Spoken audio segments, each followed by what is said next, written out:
12 घंटे की ड्यूटी है और कानून के अनुसार डबल अगर आप ड्यूटी करते 8 घंटे से ज्यादा तो आपको डबल वेतन मिलना चाहिए। इसका मतलब क्या है? इसका मतलब यह है कि 8 घंटे में मान लिया हमें 15,000 रुपए मिलते हैं और हमारे मजदूरों से अगर ओवर टाइम लिया जाता है, अगर 4 घंटे और काम लेंगे,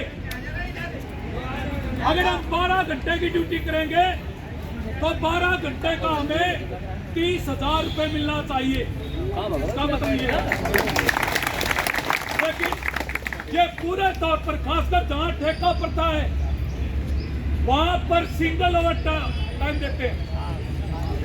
तो प्रमुख मांग रिफाइनरी का मजदूर हो, और आप देखोगे उसके बाद देश के अलग अलग हिस्सों में चाहे रिफाइनरी है, पावर प्लांट है, कोई सीमेंट प्लांट है, सब जगह 19 जगह पर हड़ताल हुई है और अभी भी हड़ताल चल रही है।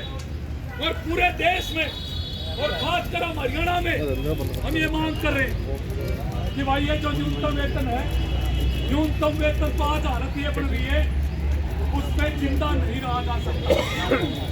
8 घंटे में कितना वेतन मिलता है? 11,252 रुपये। ये है न्यूनतम वेतन हरियाणा का। अब आप हम ये सब ये जानते हैं, गुड़गांव जैसा जो मानेसर जैसा शहर जहाँ पर एक कमरा जो है आप लेना चाहो 1 रूम सेट 5-6 हज़ार रुपए से कम नहीं मिलता।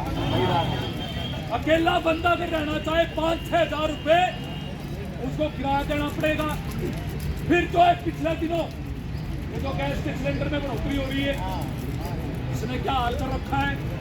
पहले 70-80 रुपए 100 रुपए किलो की एक गैस मिल जाती थी, अब कितने रुपए में मिल रही है? 500 रुपए। तो इसका मतलब यह है ईंधन का रेट तो 5 गुना हो गया, लेकिन हमारा वेतन तो नहीं बढ़ रहा। तो क्या करेंगे? सेटलमेंट होते हैं परमानेंट वर्कर के, वेतन भी बढ़ते हैं, लेकिन ठेका मजदूरों की कोई सुनवाई नहीं होती। जबकि जो है प्रोडक्शन लाइन पर तो हम काम करते हैं, बराबर का काम करते होंगे। तो CITU की ये मांग रही है जो कानूनों की उल्लंघना कर रही है सरकार और लेबर डिपार्टमेंट, भाई सफाई काम है, प्रोडक्शन का काम है, वहाँ ठेका प्रथा खत्म होनी चाहिए। परमानेंट नौकरी पे हमें रखा जाना चाहिए, ये है हमारी प्रमुख मांग। काम रेगुलर है तो नौकरी भी हमारी रेगुलर होनी चाहिए। और काम अगर बराबर है, प्रोडक्शन लाइन पे अगर परमानेंट वर्कर काम कर रहा है उसकी तनख्वाह कितनी? 70-80 हज़ार ऐसे है। 11,252। कितना अंतर है? लगभग जो है 6 गुना। हम वो भी वही करते हैं, हम वही करते हैं। तो ये जो लूट का तंत्र को अपना रखा है, हम ये कहना चाहते हैं काम बराबर है तो वेतन भी बराबर होना चाहिए।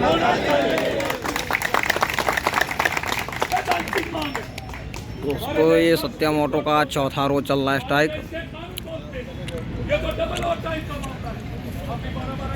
सत्यम ऑटो का चौथा रोज स्ट्राइक चल रहा है सैलरी को लेकर।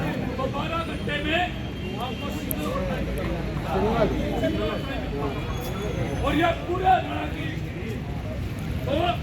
चाहे रिफाइनरी का मजदूर हो, चाहे जो है मथुरा का रिफाइनरी का मजदूर हो, चाहे किसी भी कंपनी के ठेका के अंदर काम करने वाले मजदूर हो, सबके सामने हमारी सबकी जो मांग है वो मुदालवाए कोई रिक्तो वाले हड़ताल पे थे, रूपा तो मंडी वाले हड़ताल पे थे, सब जगह एक ही मांग है कि वेतन बढ़ना चाहिए। इस पैसे में गुजारा संभव नहीं होगा। इसलिए जो है CITU बहुत लंबे टाइम से हरियाणा सरकार ने पिछले 10 साल पहले 11 साल पहले न्यूनतम वेतन बढ़ाया, लेकिन कायदे से 5 साल के बाद न्यूनतम वेतन बढ़ना चाहिए, डिवाइड होना चाहिए। और सरकार रिवाइज नहीं करी न्यूनतम वेतन। जब न्यूनतम वेतन रिवाइज होता है कायदे से 2020 के बाद 2025 में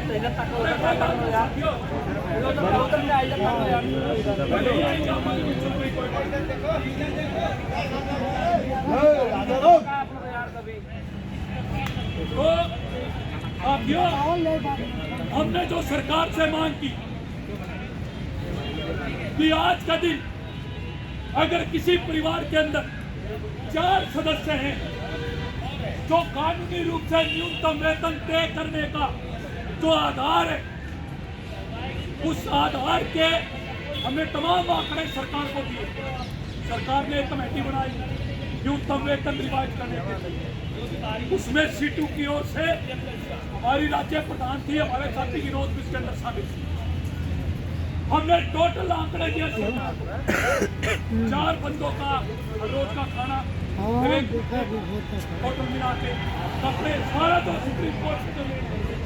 उसके आधार पर हमने रेट बनाया कि 4 बंदों के एक परिवार के लिए न्यूनतम वेतन कम से कम 30,000 रुपए होना चाहिए। ये हमने मांग की। पिछले 1 साल में 2 मीटिंगें और आखिरी मीटिंग 29 दिसंबर 2025 को ही पानीपत में। जिस मीटिंग में, इन मीटिंगों में जो सरकार ने जो कमेटी बनाई उसमें मालिकों के प्रतिनिधि भी होते, ट्रेड यूनियन भी होती है, सरकार भी होती है। उस कमेटी ने अंततः सर्वसम्मति से तय कर दिया 23,196 रुपए का प्रस्ताव सरकार के पास गया है।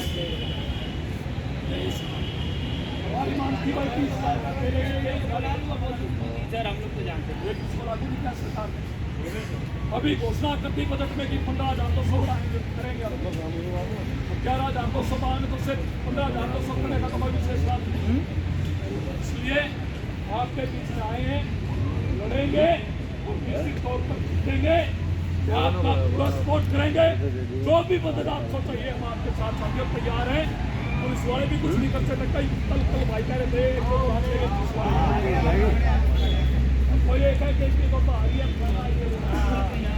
हम CITU के लोग हैं, सिट्टू के लाल भाई हमारी ट्रेड यूनियन है। और आपके साथ अभी यहाँ के जो कर्मचारी हैं बिजली के, नगर निगम के और भी हमारी यूनियन है, वो आपके समर्थन में आएंगे और लेंगे। चिंता करने की जरूरत है नहीं है। लड़ो, निश्चित तौर पर जीत के उठो। आपके समर्थन में आता दिन रात आपके साथ